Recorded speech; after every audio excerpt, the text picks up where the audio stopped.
This SoonerScoop.com video is streaming in crystal clear 4K resolution on YouTube thanks to Enjoy Vision in Oklahoma City. From the big plays to life's everyday moments, see it all in sharp focus with LASIK at Enjoy Vision. Enjoy Vision. This is where Sooner Scoop LASIKs. First of all, it was really fun. You feel me? I didn't really see that. It was really glad to have the opportunity. You feel me? Coach came out to me and said, "Hey, Mike, you breaking that out today, man. Bring some energy." I said, "All right." So in my head, I'm over here practicing what to say. You feel me? But at the end of the day, I knew that it's come out here and bring some energy to the guys. You feel me? And the way I view that is, I just want to be somebody that they can trust. You know, that's all I see it as. And at the same time, yeah, I'm breaking it out, but I want them to see me on that field with that same intensity. You know, and that's what it really means to me. You know, I'm the guy that you guys can trust. The man of the hour. Welcome back. Michael Fasusi there talking to the media on Tuesday evening. And George Stoya, Eddie Radosevich, welcome back to the SoonerScoop.com YouTube channel. Another practice report as we have the Crimson Combine coming up on Saturday, I guess signifying the end of spring ball at Oklahoma. Kind of crazy that we're already at the end of this thing. I know it's kind of flown by. It's been a fun spring practice to cover. Lots of newcomers obviously standing out, and we're going to get to Michael Fasusi here in a second. He's been kind of the talk of the spring. So, what's been your favorite thing that Brent Venables has told us? Nothing. We haven't heard from him. Oh, okay. Well, maybe Saturday. Maybe at the end of this thing, we'll talk to the head ball coach for Oklahoma. Plenty to get into, though. A lot of John Mateer buzz from some of the defensive guys, which I thought was notable coming out of Tuesday night. Definitely. As well as more from Michael Fasusi, who talked to the media for the first time since spring ball had begun. Obviously, the former five-star offensive tackle, making waves here so far in the, I guess, onset of spring, or the onset of his career, if you will. But first, let us tell you about our good friends over at Rhoback, RHOBACK.com. Rhoback got the polo on today here underneath the quarter zip, and I got my shorts coming in. They might even be here. I need to start checking the mail a little bit more often than I do. If you are so inclined, though, use the promo code Suter20 on Rhoback.com for 20% off. The everyday shorts, obviously a big hit this time of the year. The Delta Performance pants, which are a nice pairing, Giorgio. Yeah, Rhoback rocks, man. They've got everything. I mean, especially this spring. Like, you can go get yourself a nice polo like you have, the shorts, the joggers. I really like the light-weighted hoodies, which I usually wear on the show. It was even kind of warm yesterday, and you were wearing it out there at practice. It was awesome. And, they've got long-sleeve shirts. They've got all sorts of stuff. They've got, all sorts of good stuff that you can wear, whether you're golfing or just hanging out with buddies or whatever. No doubt. Watching the Masters this weekend, just log on. All you got to do is get out of the Masters app for a second. I'm sure you can keep it up and get some Rhoback today. Rhoback.com, Suter20, your promo code for 20% off. All right, let's get into it. Talking to what? You were going to say something. Were you going to say something? Any thoughts on Sergio's outfit today at the Masters? I think he should be assassinated for what he's wearing to the Masters today. That is and as a former champion, he probably can wear whatever he wants, but the Fireballs outfit, not doing it for me. Yeah. They're not my favorite live team, though, so there you go. You should wear some Rhoback. I don't even know if Rhoback would want him in what he wore today after just a disgusting outfit. Neither here nor there. All right, let's get into it. Michael Fasusi, we talked to him on Tuesday night, certainly comes in with high expectations, right? When you're a former five-star and as heralded of a recruit as he was, it certainly seems like, and you'll hear from him here in a second, but he's living up to the billing and maybe then some. And Eddie, the thing that's most impressive about him, other than just his size and athletic ability, is talking to him. You wouldn't know he's just an 18-year-old freshman. I feel like that's pretty cliche, and people say that all the time. But this is a really bright young man, and you can tell he understands the expectations around him, where he needs to get better, that he has to show a lot of improvement and growth and development over the next few months to get a chance to play next season for Oklahoma. Like, this is a kid that really gets it, and that's rare a lot of times. A lot of freshmen come in and maybe they don't always get it, and it takes them some time for it to click. I think it's clicking pretty quickly for Michael Fasusi, and you add that on top of just his ability, and that's what gives you this hope and this potential of him being a really great player for Oklahoma. Worlds of potential, right? Yeah. I mean, we were talking about it when we left the stadium on Tuesday night. Just standing there talking to him, it's like, okay, that's what that's supposed to look like. Yeah. And now if that development continues. And he says all the right things. Sure. Right? Like, he's saying all the right things. You'll hear it here, but when I ask him about being a 5-star, all the expectations that come with that. I thought his answer was perfect. George set it up. Here is Michael Fasusi on Tuesday night. Being a 5-star and the expectations that come with that, and everybody kind of talking to you, media, fans, how have you handled that so far in the first few months, knowing that you haven't even played a snap yet? Well, I've kind of just pushed out the 5-star thing. I've kind of just pushed that out of my head. Ever since I came out, like, I'm not a 5-star anymore. I'm just a guy that's trying to just play some football, and be the best I can be.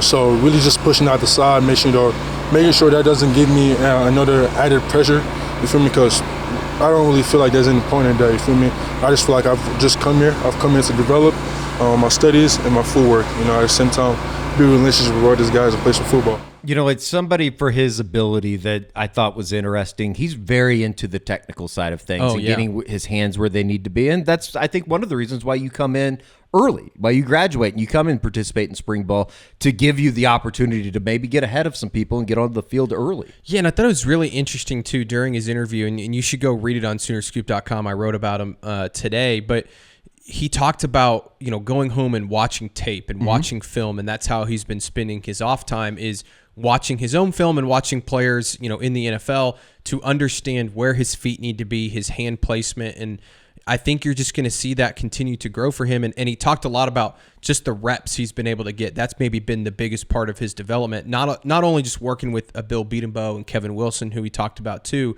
but going up against an R. Mason Thomas, PJ Adebarwe. I know Taylor Wein is somebody that talked about Michael Fasusi too, and going up against him and how quick he is and those sorts of things. Like, he's doing all the little things too that you have to do because he has the athletic ability to be great. Now it's about honing those skills and continuing to improve the little things. Kind of sounds like Logan Howland's kind of taking him under his wing as well, which is good. I mean, obviously Troy Logan Everett is somebody not somebody that can participate because of the shoulder injury, but just him being out there and trying to get the middle reps alongside of Michael Fasusi has been a good thing.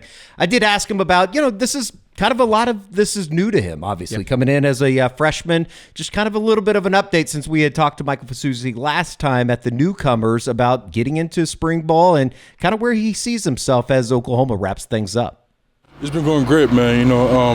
Coming down to the competition, to the getting better of everything. Just developing. It's been amazing. Having the right people around me to just get better.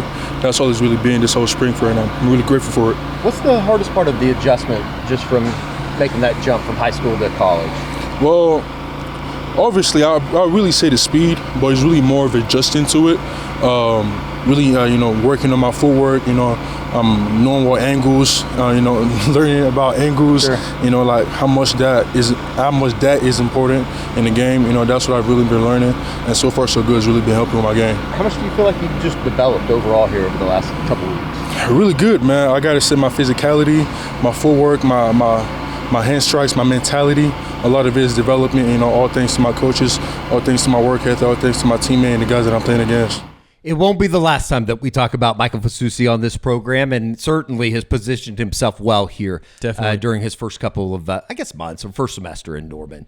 All right, let's talk about the offense just as a whole, because I always think it's kind of interesting when we're able to talk to some of the guys that the offense is going up against. And we had that opportunity on Tuesday, heard from Jaden Hardy, Kendall Daniels, Taylor Wein even talked about Michael Fasusi, as you said. It's so far, so good, it seems. The one thing that stuck out to me, and we talked about it when we were leaving on Tuesday night, John Mateer's definitely asserted himself as not only the leader in the locker room, but certainly the leader on the offensive side of the ball, and has certainly made an impression on his teammates. Yeah, I mean, they love him, and it sounds like he's been a pain in the butt to go up against, for this defense. And that's what's been really interesting is, a year ago, and we've said it before, the defense dominated spring practice. Like, no question about it. They dominated spring practice. They dominated fall camp. Totally different this year. It feels like not that the offense is dominating the defense, but there's people that think that so far through spring practice, maybe the offense has had the edge. And that's saying a lot because we all agree that the defense is going to be pretty good next year, right? Like, we all think it's going to be, I don't know if it's going to be as good as last year's group, but it's going to be pretty darn good, especially with Brent Venables running this thing, the experience they have. So to hear this positivity about the offense, and especially John Mateer, because last year we heard about some of the turnover issues, maybe not being as vocal as they needed to at that position. This year, they're just the comfortability between Mateer and Ben Arbuckle. It feels like that offense is really clicking right now. Kendall Daniels talking about Ben Arbuckle. It's certainly, Gets you a I don't little know. fired up. I don't know. We'll see. Maybe it'll get you fired up as well. We also talked to Gavin Sawchuk about learning the new offense under Ben Arbuckle, and here is Gavin Sawchuk, Jaden Hardy, as well as Kendall Daniels. I think you'll like what he had to say about John Mateer.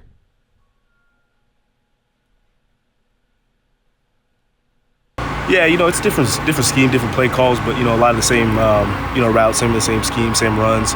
But it's just adjusting to his call style, what he likes to do. Some of the some minor tweaks in some of the blocking, some of the route assignments. But ultimately he has some good stuff. He has some smart stuff, and I like what he's doing.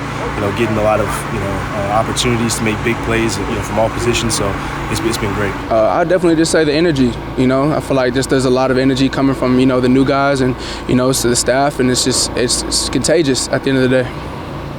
They're good as hell. Yeah, I mean it's crazy. Just Coach Arbuckle, the way he calls plays and the way he uses everybody. It's hard to really go against and really figure them out because they have so many different things. And going against John and Mike, them guys they can run the ball. So that's a different aspect of the game that you have to bring into account. So just going against guys like that, I mean, it's great for the team.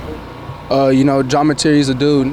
He's a competitor, and he just wants to go out there and push everybody to their limit. So having that guy, seeing him every day, go against him and compete against him has definitely made the defense better. Yeah, he's a great quarterback. I mean, a great dude, great leader. He's a competitor. He's tough. Just loves to be out there. You can just sense that energy from him. So it's just great to be around him. It's great to have somebody like that, a quarterback, leading and pushing the charge. I feel like he's a savvy football player. He's very smart. Always keeping his eyes on the swivel, trying to see where the safety's doing. Who's blitzing, who's not. Like I said, he's just a very smart quarterback. He's a competitor, like I said. So just having to play against his mind and try to confuse him. That's probably one of the hardest things I've had to do. And like I said, it's probably his mind savvy. He's a great player. Oh my God. I mean, it's funny because the first day I met John, I didn't know he was John Mateer. They told me about the quarterback they got out the portal, but when I first seen him, I thought he was like a kicker. He's playing around for real. I really thought he was like a kicker. I told him the other day, and he was just talking to me. You wouldn't think you think of a high talented quarterback, he's gonna come in and be, but he didn't. He came in, he was talking to me, laughing, all that. Then at the end of the day, I think somebody said his last name, and I was like, oh, shit, that's John Mateer. And then, our friendship has grew from there. But, he's a funny guy. We joke around a lot, and we talk a lot of smack to each other on the football field. And I feel like he's the type of guy that you want leading the team. I don't know. I don't know. It sounds I'm great. Just saying, we might need to great. see him kick, though. I want to know if he can kick the ball a little bit. Why? Because of Kendall Daniels thinking he was a kicker. Well, he's never going to have to kick. Yeah, they're just going to go for two. Who was it last year? Was it Jackson that had the punt in the Houston? Was it the Houston game? That I believe so. On? Yeah, he pinned him deep. He pinned him deep. Maybe that was Mateer could do that. They're not going to be punting though, right? That's right. Not ever going to see Jacob Olbrich. Sorry about that. All right, let's get into the defensive side. That was exciting when you're talking about the the offensive side of the football and just John Mateer as a whole. Seems like his star has risen a little bit here as he's gotten acclimated to Norman. Been throwing this football around out on the practice field. The official 2025 OU Jordan Fly Elite Football, the first time ever Jordan brand signature innovation, performance, and swagger that are hitting the turf in Gaylord Family Oakland Memorial Stadium. You'll be able to see this ball being thrown around on Saturday at the Crimson Combine. This is the official OU game ball, though. If you want to get yours today from our friends over at Big Game Football Factory, all you got to do is go to biggameusa.com/Sooners. That is biggameusa.com/Sooners if you want to get your 2025 Jordan Fly Elite Football just in time for the summer and the start of football. We'll have to go through the doldrums of the summer when it's 1,000 degrees out, but that's okay. I think my parents bought one, actually. They were telling me the other day that they had bought one because they wanted to have one for keepsake. Do the Stoya family, they get out and throw the football around the front yard every once in a while? Front yard, backyard. You've seen our backyard. Yeah, we have sure. a nice little backyard. We'll throw the ball around. So. All right. Nyla like it? Oh, yeah. All right. Nala. You got it. Close enough. Close enough. We're good friends, I promise. All right, let's get into the defensive side of the ball. You heard him talking about the offensive side, but, this was kind of the first time we were able to talk to Jaden Hardy. Yep. Kendall Daniels, another guy that has kind of made a name for himself this spring. Yeah, look, these are guys that that we got to talk to yesterday that I think are going to play pretty big roles that we didn't see a lot of last year. Obviously, Kendall Daniels wasn't on the team, but, Jaden Hardy we saw a few times. Taylor Wein, we saw, I think he got that personal foul in one game. Which was awesome. I like that. So, these are guys that, though, I think are going to play big roles. I mean, have a chance to possibly all three start, depending on injury situations and what happens in fall camp. But you love what you hear from a young guy in Jaden Hardy, especially. I think his growth and maturity over the last year obviously has a ton of athletic ability, but he's getting a huge opportunity this spring, starting at safety next to Robert Spears-Jennings. Taylor Wein, I think, has been somebody that's really stood out at the edge spot, kind of working alongside R. Mason Thomas and Marvin Jones Jr., PJ Adebaraway. That's kind of that foursome right there. Danny Okoye is probably in that group as well. And then Kendall Daniels kind of playing all over, will linebacker, Cheetah. I think that he's certainly somebody that you're going to see on the field a lot. A little bit of a smorgasbord here of OU defensive players, just kind of talking about the spring, getting adjusted to much larger roles heading into 2025. Past year, now that you've been in the program for a year? Definitely just go out here every day, just have the mindset. I got to learn a lot from Billy, just being behind him last year and just getting to see how he works and just his work ethic. Just seeing how the program is from Ethan Downs, Danny Stutz, they were great leaders last year. And, we just get to carry on, as we say, just DTS every day, defend that standard. So, I had great teachers, so we just got to go on and carry it on. What's it like playing next to Robert, too? Playing next to Robert, man, makes my job so much easier. He's a great teammate, great brother out there. He helps me in the film room, and it helps me out there on the field every time. Once you love something and really want to dive into it and you put time into it, it's kind of makes it easier, when you want to learn and not you have to learn. So I just put in that perspective. It's been fun to learn more than anything. So just being around guys like Kip and Kobe, just being with those guys and meeting with Coach Venables, so it's been fun. I played a little bit of Cheetah, just being able to go out there and play all around the field has been fun, just being out there wherever Coach Venables want me to go, I go out there. So just being able to play wherever he wants me to play has been fun, just being able to learn the defense from a guy like that is crazy. We're stacked. We got a lot of elite talent. I think a lot of younger guys are stepping up, taking a big role. Just off the top of my head, Wyatt Gilmore, Shield Knight, Danny Okoye, Adepoju's been here, but this he's gonna be a dude. We got guys that are a lot of talented, especially in the interior as well. Returning guys that are coming back. They're gonna be a big part of what we have in the front seven. So we're just excited to showcase what we have in our room. Let's stay on the defensive side of the ball, and particularly with somebody that you just saw on your screen. If you're not just like a diehard Rabid fan, you probably go, who is Taylor Wein?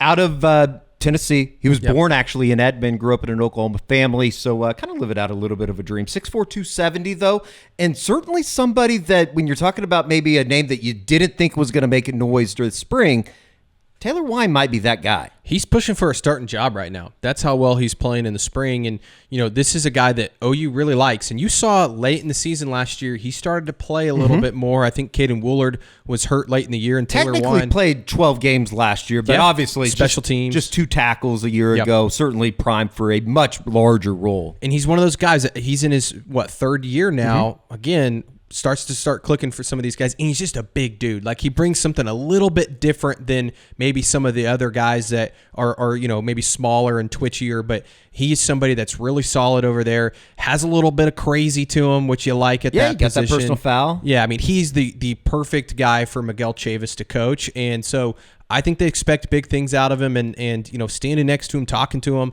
he's a big dude, man, and I just think that you hear him and the way he talked about how he's matured over the last couple of years. He certainly sounds like somebody primed to maybe kind of have a breakout year. And like you said, maybe not everybody knows about him just yet, but if you look up next season and he's being a big contributor, that shouldn't be a surprise. Here is Taylor Wein talking a little bit more about a bigger role, learning from Ethan Downs. We talked about, I think it was on the Unofficial 40 after the pro day. He kind of stuck right next to Ethan Downs, and I think that's been a theme here over the last couple of years. But here is Taylor Wein talking about a bigger role on the Oklahoma defense.